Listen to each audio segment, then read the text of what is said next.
We are more than cookies, camps, and badges. We have many programs and skill building and leadership development that our girls are involved in. Because our whole mission is to build girls of confidence, character, and courage. I mean, there's so many different learning skills because we focus on outdoor, regular life skills, business skills, STEAM. That's all part of the Girl Scout programming.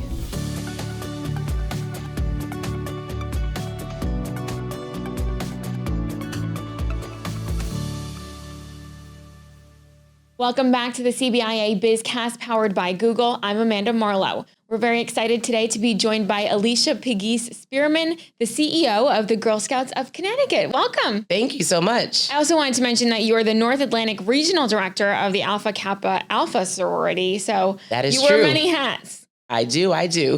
We're really excited to have you here on this BizCast, and we have a lot to cover when it comes to Girl Scouts, but also your story as well. So why don't you first just tell us a little bit about you and kind of, your career path? Well, I'm a Connecticut native, and I went to Wellesley College, an all-women's college outside of Boston.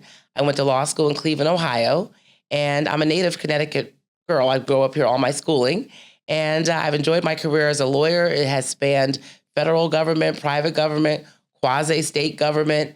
I've had a really good career.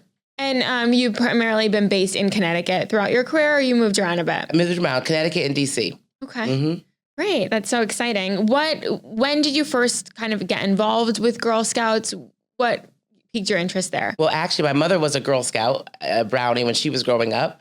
I was a Brownie here in Connecticut, and my daughter was a Girl Scout, and I was a co-troop leader. So I've known about Girl Scouts for a while, and it came back into my life when the Connecticut counsel gave me a breakfast badge award. I think it was in 2022. So I was reintroduced to Girl Scouts then by that award. And then I stayed in touch with the CEO, and we worked on some projects for the Girl Scouts together. And then it's funny, then I become the CEO. So it's been a nice interaction with the council. And I want to dive into that a little bit more in a minute. But first, let's take another step back a little bit. Tell us, I think a lot of people think about Girl Scouts and they think about the cookies and, when are we going to get the person in the office that, has a Girl Scout selling cookies or see them outside the grocery store. But the organization is so much more than that. We are more than cookies, camps, and badges. Tell us about it. And the cookies are an important part because that's our largest girl-led entrepreneurial program probably in the country, where they learn to set goals, manage money, customer service skills. But also what's really important is the Girl Scouts provides a safe environment for girls to come. Part of our mission and part of our Girl Scout law is to be kind. Who doesn't want their children to be with a group that's kind? And it's experiential learning. So you learn by doing hands-on because our whole mission is to build girls of confidence, character, and courage. So to do that, we have many programs and skill building and leadership development that our girls are involved in. And, speaking from your experiences specifically, how did you see kind of firsthand how the confidence that young girls get through these programs? Yeah, I mean, it's really by trying something they've never been exposed to. Have they ever been exposed to a STEAM project that involves engineering techniques? Have they ever been exposed to public speaking or advocacy? And so seeing that sparkle in their eye and that wow, I just did that. I didn't think that I could climb a tree. I didn't think that I would know how to light a fire. I didn't think that I could do archery. I mean, there's so many different learning skills because we focus on outdoor, regular life skills, business skills, STEAM. That's all part of the Girl Scout programming. So as you move through from kindergarten to 12th grade, we start from our daisies and brownies all the way up to our seniors and ambassadors. There's lots of learning that you can do in special projects.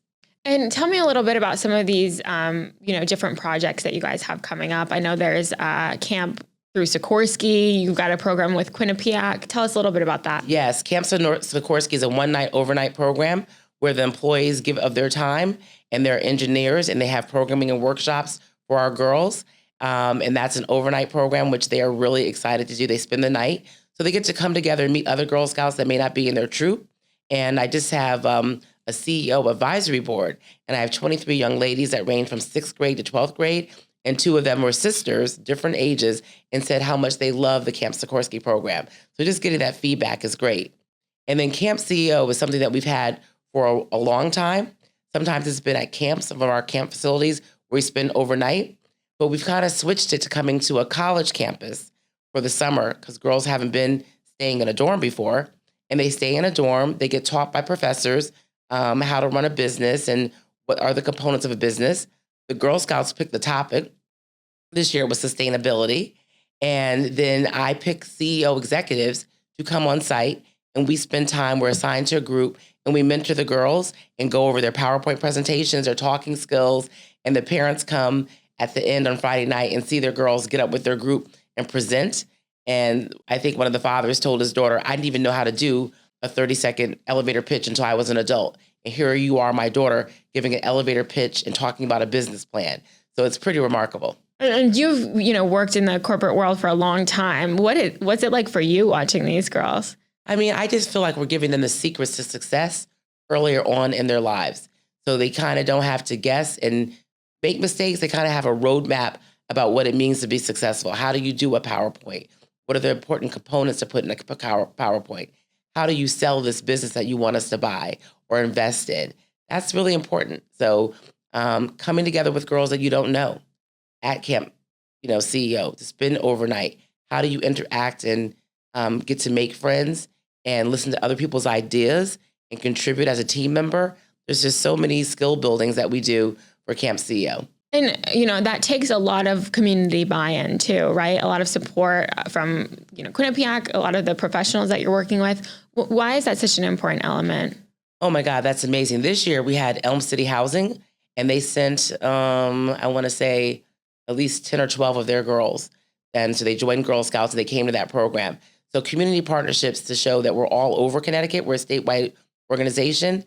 And then with the university, using their expertise, their professors, it's just important. It's so great to just see the impact that it's having for so many young girls at such a important time in their lives, right? Right. And they have fun too. Like we take them hiking.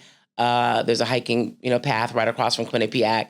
And they do some fun activities, and we have dinner together. They were able to meet my whole leadership team.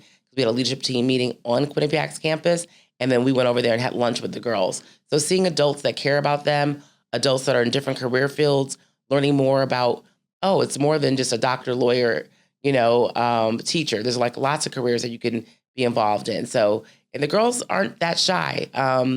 They ask questions, but actually there was one girl last year who was painfully shy.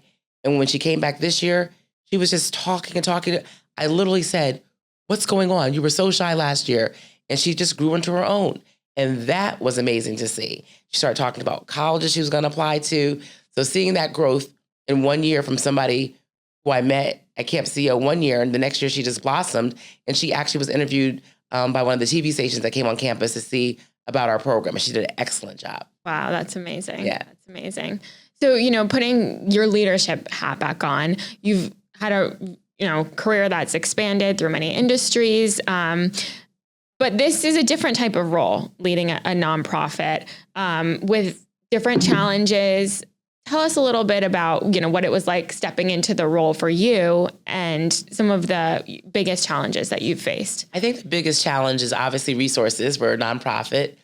We have tight budgets, and we depend on volunteers. So we have staff that I hire, but we also, part of our model, Girl Scout models, is volunteers. We need volunteers to be troop leaders. So time, talent, and treasure for every organization is very important. And I think it's important for people to really understand, are we still alive? Is Girl Scouts, what are they doing? This is what we're doing. This is what we've been involved in. So getting out and about all across the state, explaining our mission and what we have to offer and the benefits of being a Girl Scout. Adults can be Girl Scout members. And a friend of mine was surprised. She's missed being a Girl Scout growing up. I'm like, come on and join us as an adult member. And some of these adult members come and are mentors and troop leaders, which is what we need to thrive and have a successful program for our girls. And, for you coming in, looking at the different resources that you had, was this like a different, this is like a lot of marketing to the state. How did you have to kind of pivot in that way? Well, it's my talent. It's my team. So I have a marketing chief of marketing, and we're getting out there more on social media. We revised our website. So it's multifaceted what you have to do, right? Camp CEO costs $1,800. We subsidize $800 per girl. $1,000 for a 1 week of camp is expensive for a family. So we rely on donors. And all of our girls that came last year got some kind of a campership scholarship. So that's when people donate to Connecticut, Girl Scouts of Connecticut, the money goes right back into our programming for our girls. So that's a good thing. Same with the cookie sales. It goes right back into the troops. The girls plan whether they want to go to Juliette Gordon Lowe's birthplace. The girls plan whether they want to take a trip into New York to experience X, Y, and Z. So anytime you buy cookies from the Girl Scouts or donate to the Girl Scouts, we have a 3-year Empower Her campaign, which I'm very excited that we have about 100% participation from my, not about, exactly 100% participation from my staff and my fund development department. Our board of directors are almost at 100% participation. So to keep the mission going and stay alive for the next 100 years, we need to make sure that our endowment's strong and that we have resources to provide these opportunities for young girls. When you kind of sit back, you're sitting here talking about the Girl Scouts. Is this where you thought you'd be? Not at all. I mean, I was a lawyer, right? So when I made that transition to also be an executive in the human resources space, I didn't go to law school to be a human resources executive, but because my specialty was labor and employment law and HR as one of my clients, it was a natural segue. And then I think with my vast skill sets, the Girl Scouts is a lot of fun. I don't like to be bored. We own multi-million-dollar properties with camps. So we buy some, we sell some. We just sold our Hartford service property center to Hartford Healthcare. And now we're rebuilding a new location in Hartford County. So my legal skills and also obviously being in the legal community, I have a law firm that reviews those documents, letter of intent, and all those kind of things. So it's vast, and that's great. And then also having CEO chats. I go to CEO chats in all the counties. So I've done Hartford, Fairfield County. I have New Haven coming up. I did North Haven. And that's an opportunity for businesses that support us and people that don't know us to come and just chat and learn about what we're doing. And that has been great because I've gotten a few people to join our board of directors from attending the CEO chat because they were so enthused with what we're doing. There's lots of energy and lots of engagement for Girl Scouts of Connecticut. Was there anything that surprised you most, being in this role versus just, being a mom or a, Girl Scout yourself? I think that I just have to go out to all the corners of the state so people felt seen and felt heard. I visit troops. I visit service unit meetings. I think that in my other roles, I didn't have to really, focus on fund development as much. That's the main 90% of my job has to be fund development to make sure that we're strong. So I'm looking for partnerships and collaborations. I want to do a State of Connecticut Girls Report. So people know that the Girl Scouts of Connecticut is the voice of girls in Connecticut, right? What are girls thinking? We have a lot of the data. So I want to put together a report and share that with the legislators and share that with community partners so they can see we know what's going on with girls. We build programs around mental health, well-being, financial literacy. If you donate to us, we can build these programs and more girls can come. And it's important for equity and access for us, right? Our pool at Camp Antioch, which is in the Ansonia Seymour area, is handicap accessible, right? So we want all girls of all abilities to be able to access Girl Scouts. And right now we're focused on underserved communities. Where are girls not able to come because they can't pay the Girl Scout dues, right? And so if you want girls to join and you want girls of all shapes, colors, and sizes and all abilities, donating to us, your money will go far. That kind of, what you hope that your, legacy is with the Girl Scouts. There's something that you really want to be able to not necessarily change, but, ignite. Yeah, I want to ignite a safe programming space where our members and community come. So I'm looking forward to our new building that we're building to be forward thinking and to have some cool podcast things like this for our Girl Scouts to come. I'm looking forward to doing a State of Connecticut Girls Report. I'm looking forward to also seeing, can we support our girls in foster care? Can they come to camp? And I have a proposal in a meeting next week. I'm not going to say which foundation to support some of the girls in those situations with coming to our camp. So really, we want to just make our camps and our programs accessible for all youth across the state. Now, as a leader, you're really rowing the boat. You've got a lot of employees that are working for you, for a nonprofit. Then you have all of the donors that you're trying to bring in. How do you ensure that everyone's rowing the boat the same way? I'm glad you asked that because I think that is just crucial to the success of your organization and your culture. And when I worked as an attorney for Aetna, Ron Williams, our president at that time, I had a theme, back to basics. So I like themes. And basically the point was, no matter what position you have in the company, you have to have a line of sight to our strategic goals. That's what I've done for our company. So with my executive team and my leadership team, we've set a strategy house, and we have our pillars that everybody in the organization, whether you work in property, HR, finance, membership, outdoors, everyone knows what our pillars are and what our goals are. How many girl youth members are we seeking to get? How many packages of cookies are we trying to sell? How many property rentals are we trying to do? Everyone knows and has line of sight. And what they do on their action plans and their job duties is geared to that for the next year. So that's one thing. But also I'm big on appreciating my employees. I have a great staff. And we instituted recently breakfast chat and chew. So everybody just comes to the office on Tuesday mornings and we just chat and chew and just talk about anything that we want to. And there's this really cool project that our Girl Scouts are working on where our Daisy or brownies have made these little monsters, these felt monsters. And then our older girls are sewing them together. So it'll be like a nice little cute stuffed animal. Well, we had such an overwhelming response by our Girl Scouts. There's lots of sewing to do. So at the next chat and chew, my staff members we're gonna be in the room sewing some of that. So it's just being together and engaging together, but also just good communication, clarity about what we're doing, treating our employees right. Our employees have paid off Fridays in the summertime. So little things like that when you're at a nonprofit and you have lower salaries than private companies, showing the employees that you value them. Yeah, that's important. And making sure, because with those nonprofits, turnover is tough, but it's so important that you have people that stay, to keep the boat moving. Yeah, and that are passionate about our mission, right? And my staff loves our mission, and we work every day with that mission in mind. It's easy when you're supporting youth.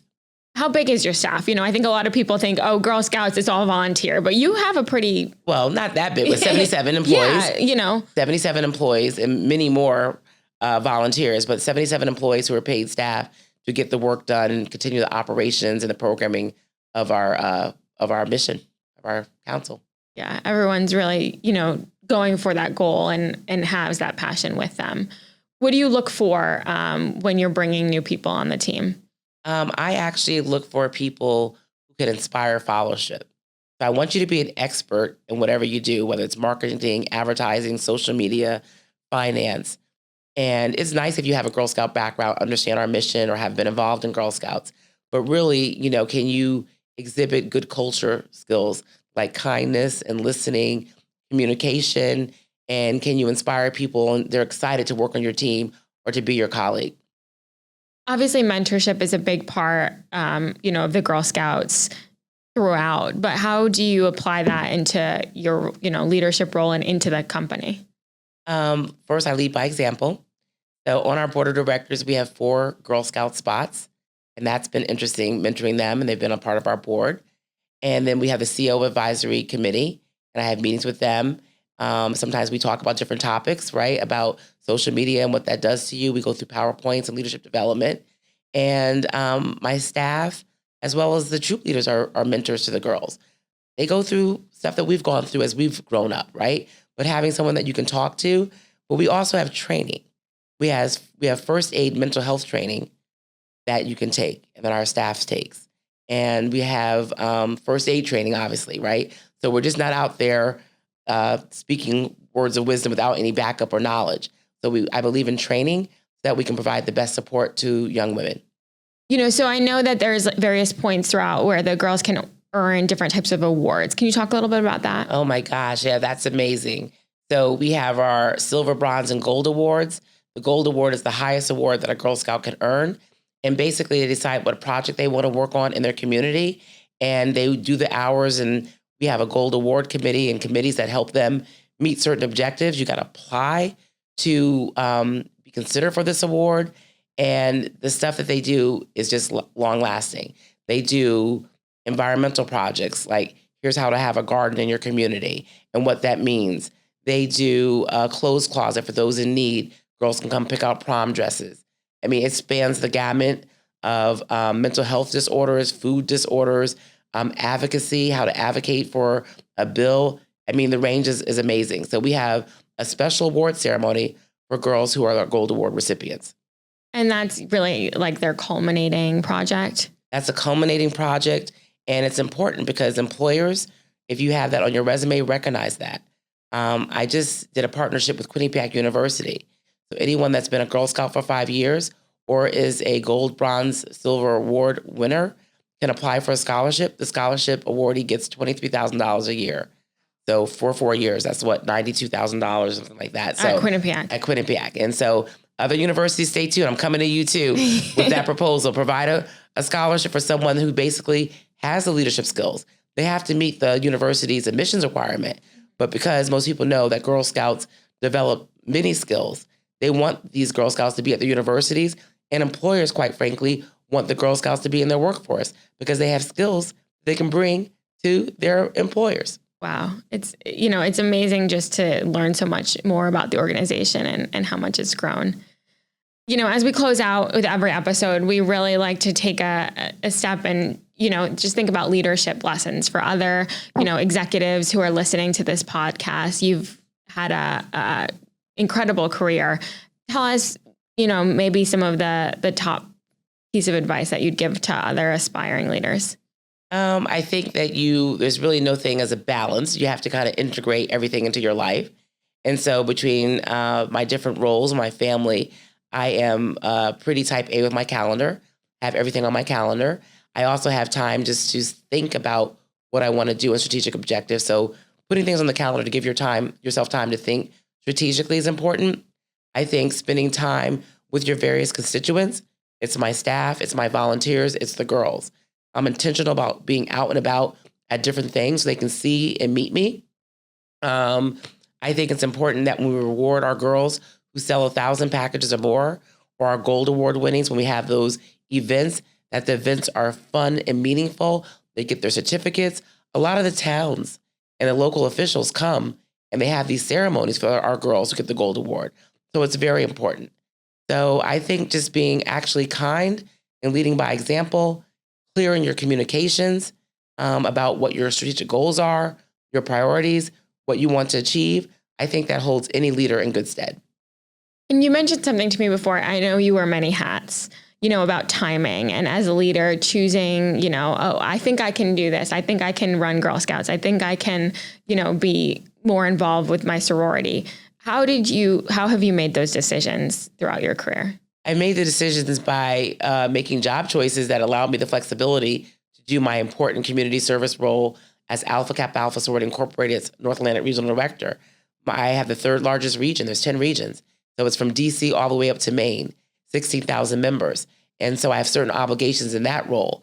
So, one job I was working an hour from home and also having to work part on Saturdays.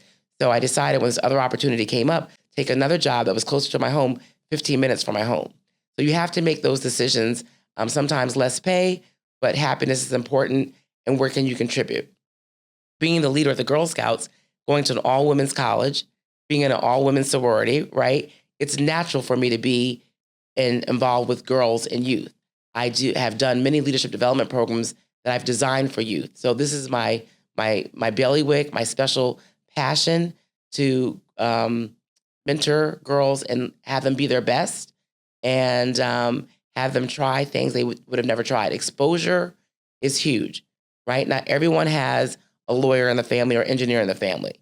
Not everyone has been in front of a podium speaking. So we do casting calls, and some of our girls are social media ambassadors. So we do really cool things to build up their courage and confidence and skill building. So it's just a lot of fun. Well, thank you so much for joining us. Before we end, I do have to ask you, cookie sales have been upon us for a long time, but is there a favorite that you specifically have? I have to go with the Thin Mint. Okay. Thin Mint's my favorite. Sometimes I put them in the freezer and take them out. There you go, put them in the fridge. But we have a new cookie called Explore More, and that's based on Rocky Road ice cream. it's coming kind of second for me now. All right. Well, you heard it here first. Well, thank you so much for joining us on this week's BizCast, and thank you for listening to this week's BizCast. You can listen, like, and subscribe to our podcast wherever you get your podcasts. Please leave us a review and let us know if you have ideas for a future podcast. And for more episodes, head over to CBIA.com.